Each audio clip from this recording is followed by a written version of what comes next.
I'm ready to get this thing lifted up on my lift, get it put up. I'm going to drain the coolant out and get anything underneath done that needs to be taken off in order to drop the motor. And then I'll come up here, unplug any wires, anything that needs to be unplugged, and I'll be dropping the transmission, engine, and everything down all attached.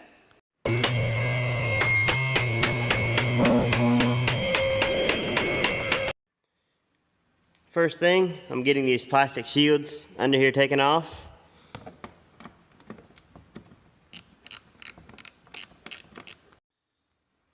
Next, I'm going to be draining the coolant.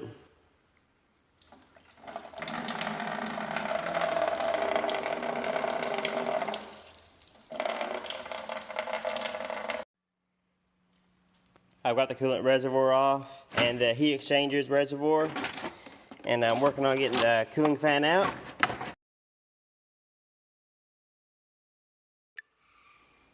The radiator and the AC condenser are here, and I can't push it far enough back to pull it out because of the heat exchanger in there. See, it's even farther on into there.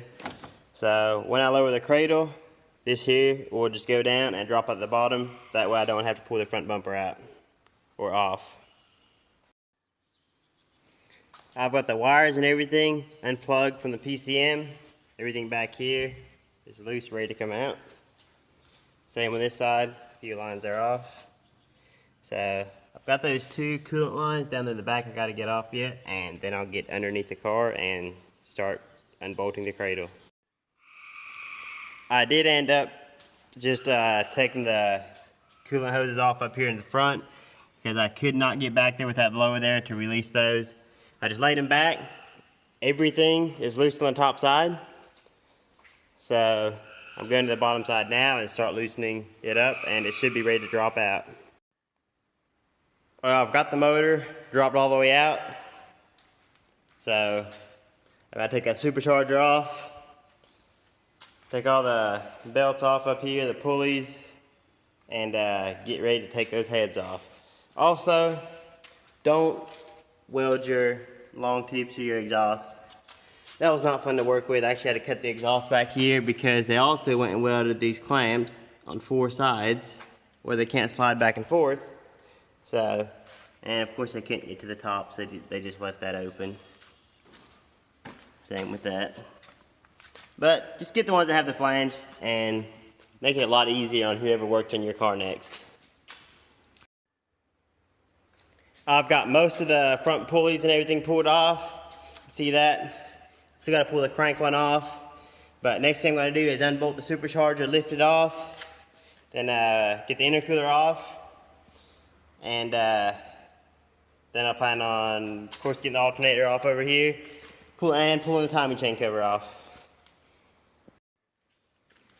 I've got the blower off. Next thing I need to take the intercooler off. Just bolts right into there. I gotta take the fuel rails off first. They're connected there.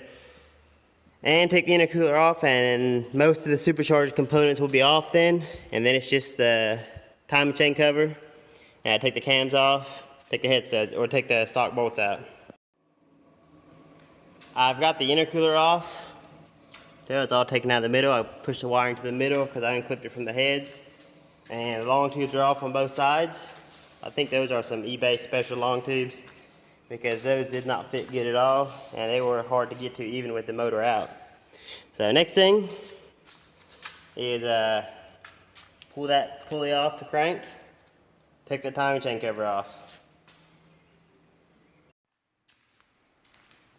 I've got that front timing chain cover off, so I gotta pull that crank sprocket off and get these phasers taken off, and then I'll be ready to pull these caps off and get the cams out. After that, I'll take them head bolts out and see what we're looking at. I've got all the little caps taken out of the cams, so next thing I'm ready to do is lift these cams out of here. Should just lift right out. Just like that right there. You can see I've got the cams taken out. So I'm going to start on this side over here because I know that this cylinder here is where the problem is, and I'm really wanting to see that one. So I'll take those head bolts out and lift that head off. Well, I've got the head pulled off, and never mind all that coolant over there. That's just from lifting the head off. It came down. And I know this one here was the problem. I don't see nothing seriously wrong on top with the head gasket, but usually the bottom side is what tells you if there's something wrong. So let's take a look at that.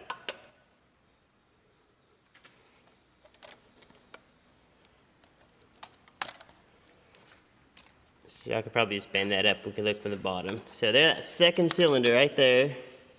Well, you can tell right there, there's no gasket there. There's none there, and there's none there.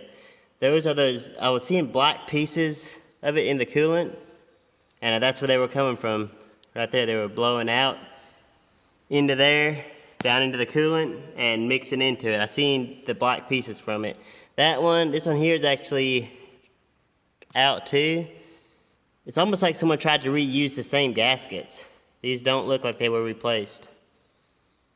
So, pistons, they do look like aftermarket pistons. I see they got writing on them, but I'll try and look a little closer and see if it's got different rods in it. Here you can see this side. Again, the head gaskets do not look good. This is not normally what you see, but this is the other side. If I had to guess, since someone did put stock bolts back in the head, it looks like they were in a hurry to put it back together.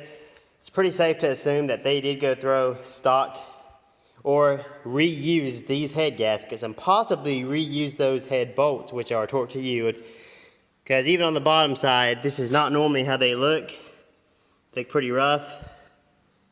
So safe to assume that, like I said, they just reuse the head gaskets and probably reuse the stock bolts.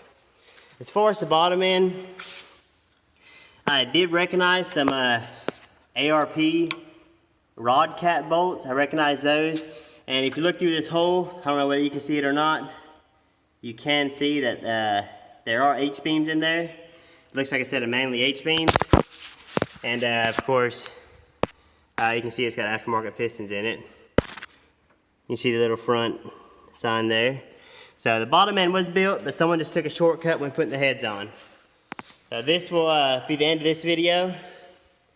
I'm still gonna get the heads pressure tested anyways, just to make sure. But if you like this video, hit the thumbs up, subscribe, and I'll see you next time. Stay tuned for the next video. I've got a 2018 Whipple S550 and it's a 10-speed. Came in with some issues, so you'll see me work my way through those and get all its issues resolved and get it back going.